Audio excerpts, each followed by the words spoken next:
My name's Nelly, and growing up in our house was like living under constant surveillance. Dad was a professor, his life revolved around the university, and he expected nothing less from me and my sister, Anna. Mom was pretty much the enforcer of Dad's rules, always making sure we were the perfect daughters. It was a regular evening at home, and I was trying to finish a book I'd been secretly reading under the covers for the past week. The living room was buzzing with the usual chatter about Anna's latest achievements. She went to high school, and every day there was a new reason for our parents to be proud. Dad's voice boomed from the living room, pulling me back to reality. "Nelly, can you come here for a moment?" Dragging myself away from my book, I headed to the living room. Anna was sitting on the couch, grinning like she'd won the lottery, while Mom was passing around cups of tea. Dad cleared his throat as I walked in. "Sit down, Nelly. We were just discussing Anna's latest paper. It's been selected for the school's research journal. A significant achievement." "That's great," I mumbled, forcing a smile. Anna shot me a look, her eyes sparkling with that all-too-familiar mix of pity and superiority.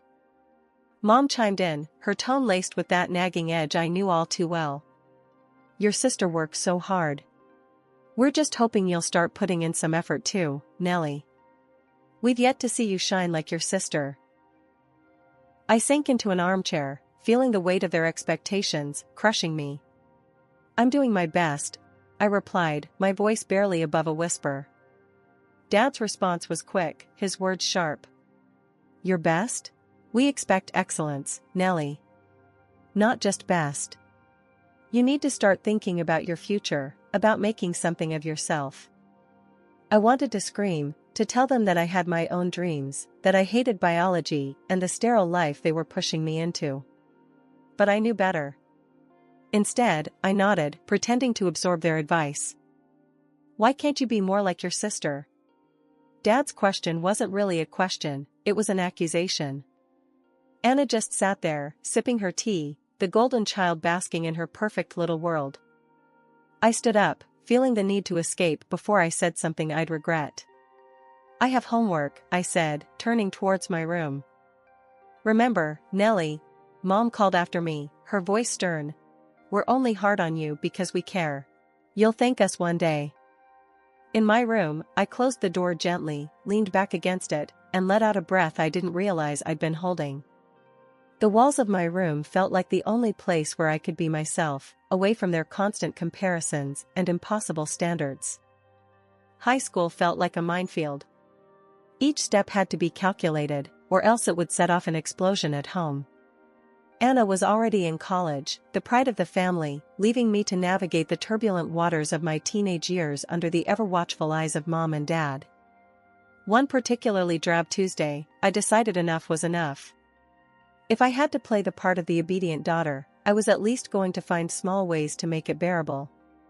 That morning, before school, I slipped on a bright red band under my dull gray sweater, a small act of defiance, but it felt like claiming a piece of my identity. At school, I was a different person. I hung out with Max and Liz, a couple of outcasts like me who didn't fit the typical mold. We'd skip the occasional class to hang out in the old music room, where I could finally breathe. "Nelly, you coming?" Max nudged me as the bell rang for the next period. "Yeah, let's get out of here," I replied, grabbing my bag and following them. We settled into our usual spot, and I pulled out my hidden headphones, ready to drown in some music that Mom and Dad would never approve of. Liz watched me, an eyebrow raised. "Still hiding that stuff from your folks?" she asked, her tone a mix of amusement and pity. "Yeah, Dad would flip if he knew I was into punk rock. You know how he is about proper influences and all that crap," I muttered, fiddling with the headphone cord. Max laughed, shaking his head. "Man, your parents are something else. How do you stand it?" "I don't know. I just do what I have to do, I guess. Keep my head down, mostly." The conversation drifted away from me as I lost myself in the music, the lyrics pumping me up, giving me a dose of courage I desperately needed. Later that week, I decided to take an even bolder step.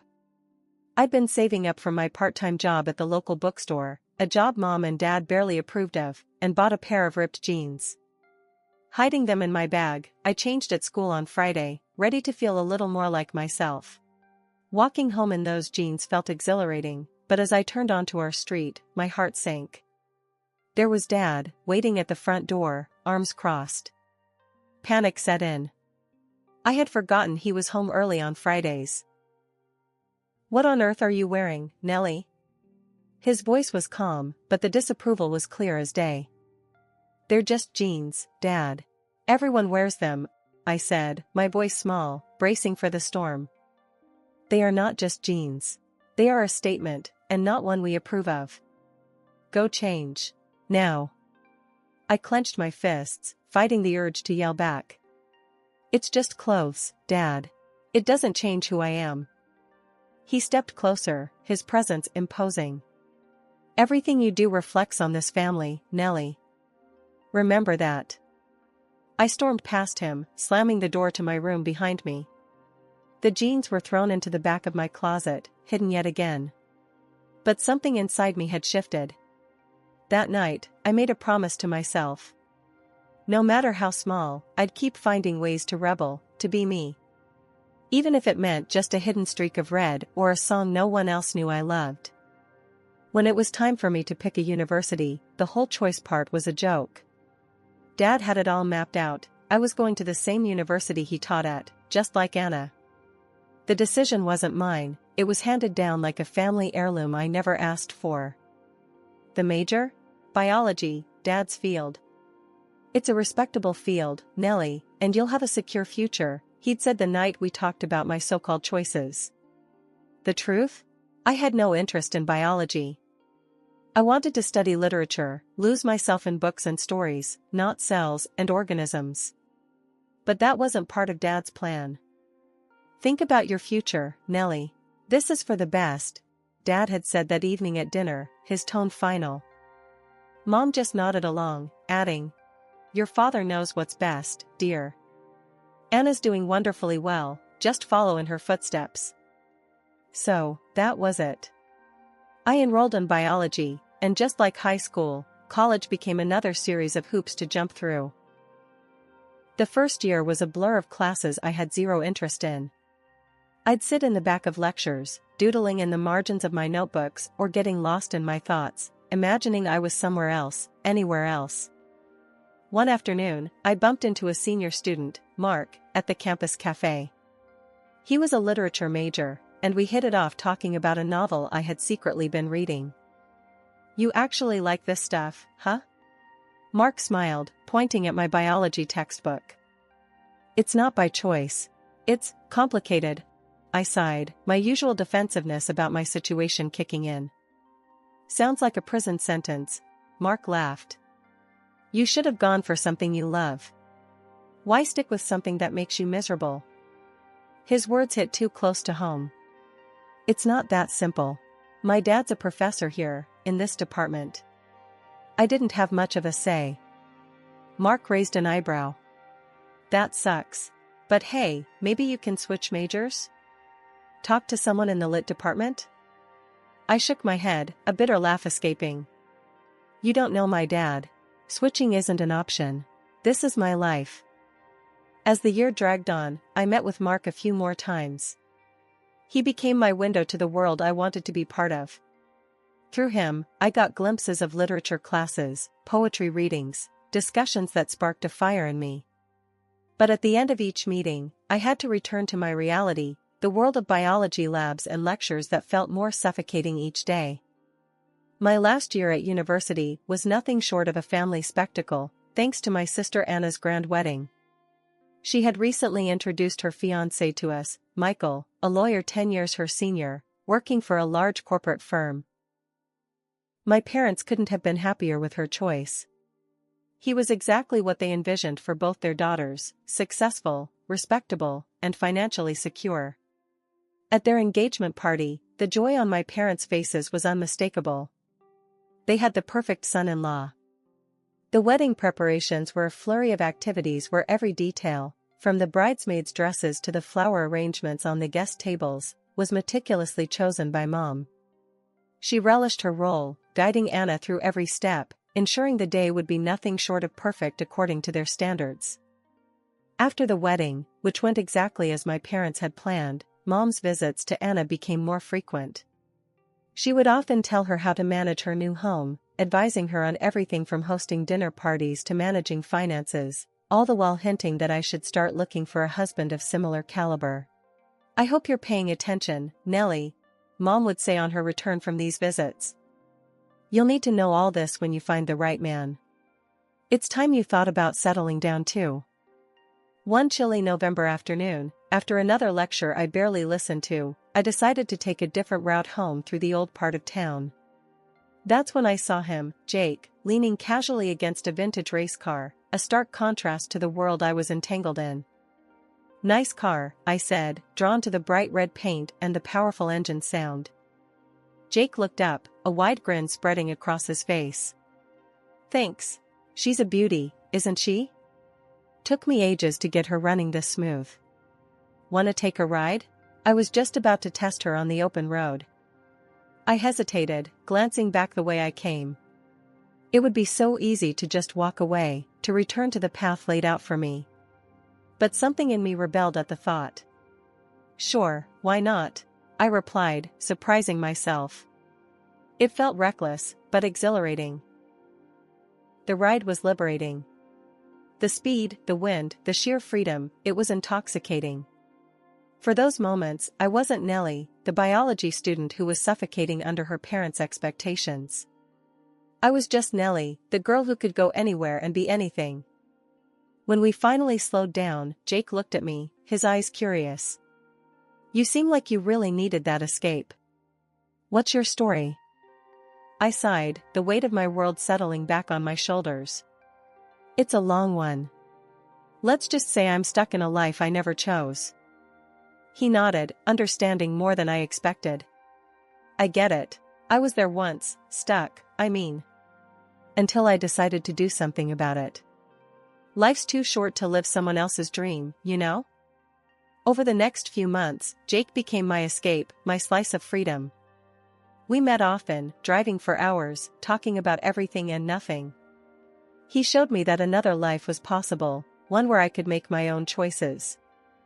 One evening, as the city lights twinkled below us, he turned to me, serious. "Nelly, I don't want to be just an escape for you. I want this to be real, for us to take on the world together. What do you say?"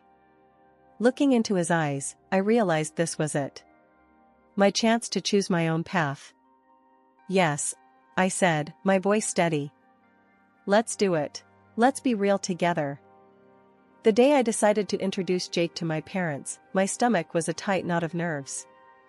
I knew this wasn't going to be easy. Jake, with his leather vest, black t-shirt, ripped jeans, and hair tied back with a simple string, wasn't what my parents envisioned for me. He was the antithesis of the clean-cut, suit-and-tie professional like my sister's husband, Michael. We walked up the driveway, and I could already feel the judgmental gaze that would come through the curtains. I took a deep breath and rang the bell. My heart pounded as the door swung open, revealing my mom, her expression transforming from surprise to shock in an instant. "Mom, Dad, this is Jake," I said, trying to keep my voice steady. Jake stepped forward, offering a friendly smile. "Nice to meet you," he said, extending his hand. My dad looked him up and down, ignoring the offered hand. "What did you say you do for a living?" he asked, his tone harsh. "I'm a mechanic," Jake replied, undeterred by the cold reception. "I also race cars." Mom gasped softly, clutching her chest as if the words were physical blows. Dad's brow furrowed deeply. "A mechanic? And that's supposed to support my daughter?" I jumped in, feeling the need to defend him. Jake is amazing at what he does. He's passionate and incredibly skilled. Dad snorted, shaking his head. "Skills in racing cars? That's a hobby, not a career. What about your education?" Jake was calm, though I could tell he was starting to get annoyed. "I've completed specialized courses for my trade. I didn't go to university, if that's what you mean." The room went cold. Mom looked like she might faint. You expect to marry my daughter with no proper education? I love Nelly, Jake said firmly. I intend to make her happy. Happy? With what? Do you want to feel like a piece of trash in an old shabby apartment? Love doesn't pay the bills. Dad's voice rose, his temper flaring. I felt a surge of anger. I don't care about money. I care about being with someone who loves and respects me. I shot back. Dad pointed a finger at me, his face red. You're making a huge mistake. I won't allow it. We do not give our blessing to this farce. Mom's voice was shrill, panicked. You're not thinking clearly, Nelly. This isn't you. It's exactly me. This is who I am. Jake makes me happy, far more than any lifestyle you wish I had, I argued, my voice rising to match theirs. Dad was adamant. If you choose this man, you choose him over your family. We won't support this. If you leave with him, don't think you can come back. I took a deep breath, my decision clear. I choose us, Jake. I choose freedom and happiness, even if it means losing them. Mom burst into tears, and Dad's voice was cold as ice. Go then. And when he leaves you, don't come crawling back to us.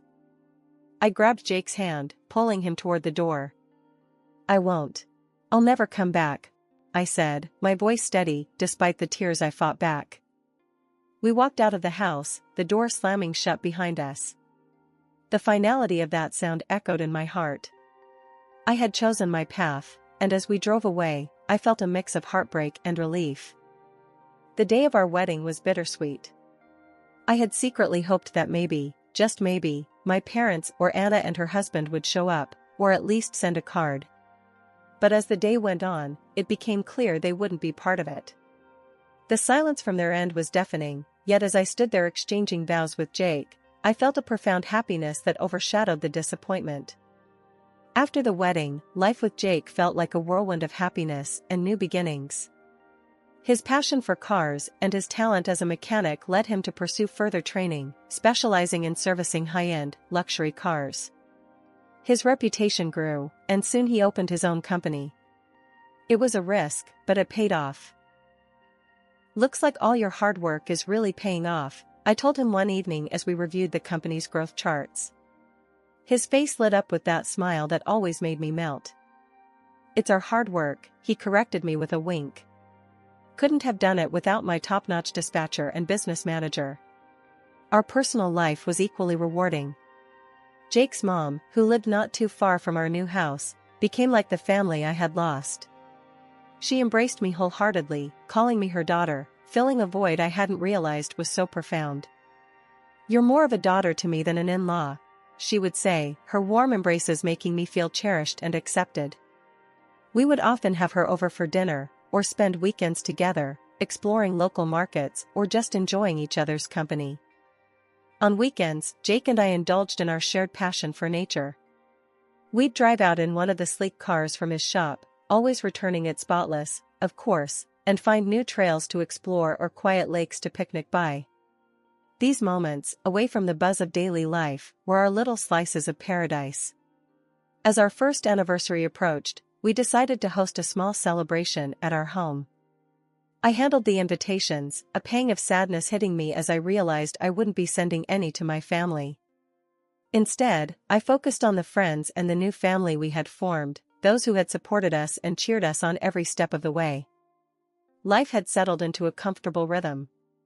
Jake and I were happily running our business, and our days were filled with a sense of accomplishment and contentment. My mother-in-law, who lived nearby, was a frequent visitor and had become like a second mother to me. Her visits always brought warmth and laughter to our home. One afternoon, she arrived looking unusually troubled, her brow furrowed as she took off her coat. There's a scandal brewing at the university, she said as soon as she sat down. It's all over the news. A professor has been accused of plagiarism and stealing someone else's scientific work. My heart skipped a beat. Did they say who it was? She shook her head. No, they didn't mention a name, but it's quite the talk around town. A sinking feeling settled in my stomach. The university they mentioned was where my father worked. I hadn't spoken to him or my mother since the day I chose to marry Jake and leave my old life behind. After my mother-in-law left, I turned on the TV and flipped through the channels until I found the news. The reporter was standing in front of the university, talking about the allegations against a prominent professor. Then they flashed my father's photo on the screen. It was him. My hands trembled as I absorbed the news. His career, his reputation, everything was at risk. 2 weeks later, the issue was still a hot topic on the news when the unexpected happened. Jake and I were at our shop when I noticed a familiar car pulling into the parking lot. My breath caught in my throat as my parents stepped out. It had been years since I last saw them. The staff pointed them in my direction, and as they walked toward us, I could hardly recognize them.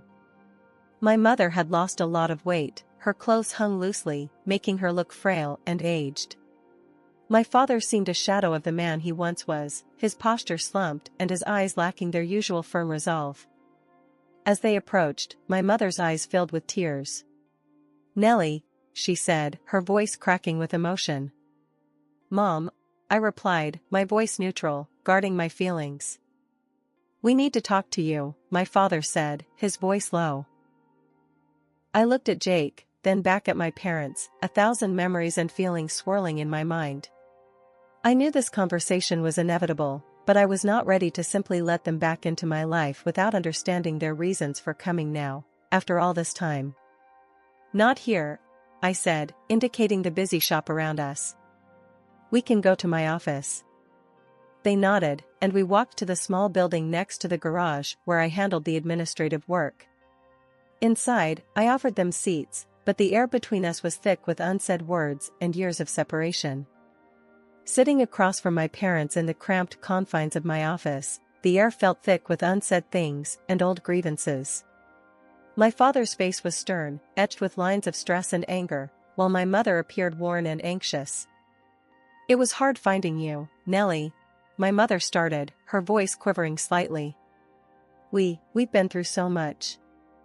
My father's voice was gruff, his usual warmth missing. "I've been accused of plagiarism and theft of scientific work unfairly. I reached out to your sister's husband for help, thinking family would provide support without trying to make a profit from our misfortune." I raised my eyebrows, waiting for him to continue. "He wanted to charge an exorbitant fee," Dad continued, his tone sour. "Your sister sided with him, choosing her husband over her own family. So, we had no choice but to disown her." There was a cold irony in his words, a mirror to the past when they had turned me away for choosing Jake. "And now you come to me?" I asked, unable to keep the bitterness from my voice. "Yes," he said bluntly. "We need a place to stay. We've had to sell the house to cover legal fees. We have nowhere else to go." I couldn't help but laugh, a short, harsh sound that filled the small office. "You disowned me, remember? You literally cursed me, wishing I'd fail and come crawling back." The pain of that day, still vivid in my memory, surged forward. "And now you expect what? That I'd welcome you with open arms?" My mother's face crumpled. "We're still your parents, Nelly. How can you turn us away?" "Because you taught me how," I replied sharply. "When you chose your pride over your daughter, you showed me that blood isn't thicker than water, not always." Dad's eyes narrowed. "We are your family. You owe us." "I owe you nothing," I shot back. For once, Anna made the right decision, and I'm proud of her for standing by her husband. It's more than what was ever afforded to me. The room grew colder, the tension palpable. My mother began to shout, calling me ungrateful and heartless. Jake, who had been silent beside me, stood up, his presence commanding. "I think it's time for you to leave," he said calmly but firmly. He turned to one of our workers visible through the office window. "Make sure they don't come back here," he instructed quietly. My parents were left standing in the middle of the room, a final look of shocked defeat on their faces as we walked away. That was the last time I saw them. In the months that followed, Jake and I grew even closer, united against the turmoil that had tried to tear us apart. We welcomed a daughter into our family, a new beginning in the truest sense. My mother-in-law, ever supportive, was a constant help, showering her new granddaughter with love and affection. Life moved on, and the pain of the past began to fade, overshadowed by the joy of the present and the promise of the future. I had learned that family isn't always defined by blood but by the bonds you choose to nurture and protect.